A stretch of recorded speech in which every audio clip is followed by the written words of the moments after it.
Wentworth Earl Miller III, right? Yes, that's right. And your father is the second? Yes, that's true. Isn't that kind of confusing, like for your mother? Actually, he goes by Earl, so there was never really any crossover. If and when I have a son of my own, I think I'll give him Wentworth as a middle name, so he has it if he wants it, but the first name will be John or Bill or Peter, something normal. So what was your life like before Prison Break? Well, I was in Los Angeles, struggling to make ends meet, going out on auditions. You know, they say every overnight success takes 10 years, and that's actually about the time that it took. And I'd done this great movie with Anthony Hopkins and Nicole Kidman about 2 years prior to Prison Break that I thought would really put me on the map and launch my career in all Human Stain, right? Exciting ways. Yeah, The Human Stain. But the movie was a commercial disappointment. And what happened was that I wound up not working for the next 2 years. It was a really difficult, frustrating experience. But in retrospect, I had certain lessons to learn, lessons about patience and endurance and figuring out if this is something that I really wanted. Because if it was, then I had to keep at it, no matter what. And the fortunate payoff is that in 2003, I think, or 2004, I booked Prison Break, and well, the rest is history. So I heard you went to loads of auditions before Prison Break. Is that true? Oh, for years, at least 400 or 500. I've heard no many times. Is it true you auditioned for Superman? Yes, that's true. Brett Ratner, who is a famous feature film director, he did the Rush Hour movies. He directed the pilot episode of Prison Break, and 2 years prior had been attached to direct the Superman movie. The rumor is that Brett liked me, even though he didn't want me for the part, and remembered me, and when it came time to cast the role of Michael Scofield, brought me in special. Oh, really? So he actually called you up? You didn't have to go to audition for it? Oh, I did have to audition for it, absolutely. In fact, I was among the last people to audition for the project. It all happened very quickly. They'd been looking for this guy for months. They hadn't found him. I got the script on a Friday, auditioned on a Monday, had my call back Tuesday. Tuesday night, I had the part, and then we were shooting the episode in Chicago the following Wednesday. That doesn't happen, does it? It was pretty whirlwind, and in thinking about it, the fact that it happened so quickly meant I didn't have time to get nervous, which probably worked in my favor. So, do you remember the first time you were recognized on the street as Michael Scofield? Yes, it was in Chicago, and I think someone called me Michael, and I automatically turned around. Did you like it? How did you react? It's strange and wonderful all at the same time because, you know, I run into fans now on a pretty routine basis. People have been watching the show for the last 3 years, and they've made room for me in their lives. They've made room for our work and the story we're trying to tell in their daily routine, and that's a pretty significant, flattering thing. Do you ever read gossip about yourself? I try not to. I mean, sometimes it's brought to my attention. Otherwise, you know, it's just a balance that you have to strike. You want to do a certain amount of publicity. You want people to pay attention to your work, to tune in to watch the show. But we've become this sort of celebrity-obsessed culture now. And there are people in the business who are very free and easy with the details of their personal life because, I don't know, they want attention, or they think that's the way to get people to buy their album or watch their movie.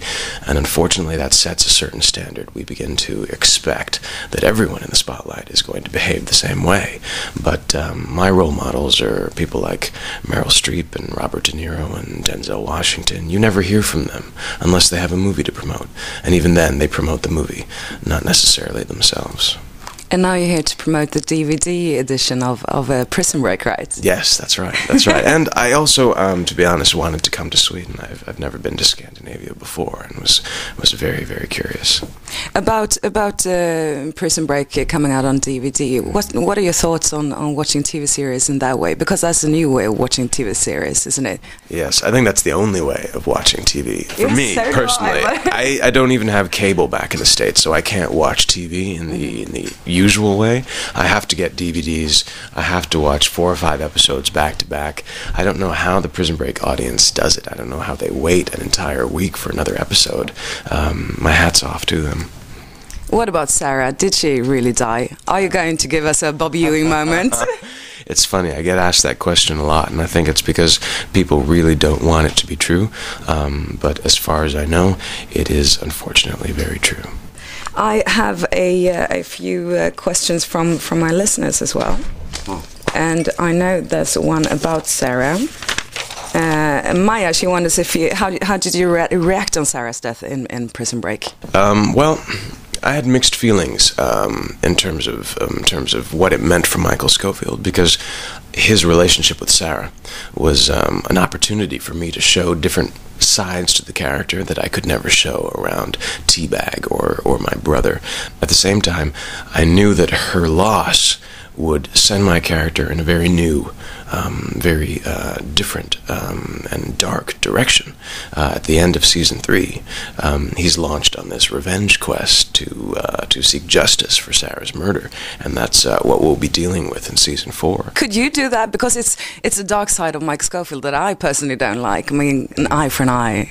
I have to balance that very carefully, because I get a lot of fan mail, and some of it's from little kids, boys and girls who are watching the show, even though they probably shouldn't. Hopefully they are with their parents, but they look up to Michael as this kind of extreme Boy Scout, always prepared, always fighting for what's right, even in the most, deadly, dangerous circumstances. So I don't want to take Michael so far down the road that he's suddenly a character that people don't recognize after 57 episodes. But you would like him to get a break once in a while. To crack a smile? Yeah, that'd be a treat. Thomas is wondering, couldn't you please speed up the making of Prison Break? I'm so sorry. I have to apologize on behalf of the cast and crew. There was nothing we could do. There was the writer's strike in Los Angeles that I felt was necessary. I do support the writers. I think an artist has to protect what's his or hers. But at the same time, it meant that we ran out of words. The usual season is 22 episodes long. This one is only 13. But we are going back to work very soon, the middle of May, with new episodes to start airing in the States next September. And Annalie wonders, which actor or actress in Prison Break have you most enjoyed working with? I'd have to say it's Michael's dynamic with Agent Mahone that is most fascinating to me at this point, because I think Prison Break is about many things, but one of them is what happens to a good guy doing good things for the right reasons, who then becomes a good guy doing questionable things for the right reasons, and then ultimately a bad guy doing bad things for the worst reasons. And I think Mahone represents Michael's future. Mahone is someone that we care about and sympathize with, because we can tell that in the beginning he was a good person, and he thought he was doing what was right, but now he's fully crossed the line, and that question of how far across the line can a good man go before you can no longer call him good applies to both of them. So there's a kind of mirroring there, as well as a sort of surrogate father relationship. I think after Ward and Pope first season, and Westmoreland, the D.B. Cooper character first season, Mahone is the third in a succession of surrogate father figures for Michael. And you do realize you're sitting here in Sweden not saying Peter Stormare. Not a father figure, but certainly pivotal. My favorite scene still was one of the earliest scenes with Peter. It was, of course, the scene where he takes the shears to Michael's toes, and I thought it was so important because we were letting the audience know that this is the story we're telling. This is the kind of universe that we're operating in, where something horrific can happen right away to the character that you think is the hero. I mean, our perception of a hero on TV is usually someone who's fighting for what's right, and he's pretty much untouchable. We had to make it very clear that this was a frightening, compelling place, and that the price Michael would be paying would be the highest possible. Final question then from Carolina. She just wants to know, what are your plans for tonight, and can she please tag along? My plans tonight at the moment I think are top secret. I wish I could share them, but I can't. Very nice to meet you. Likewise, take care.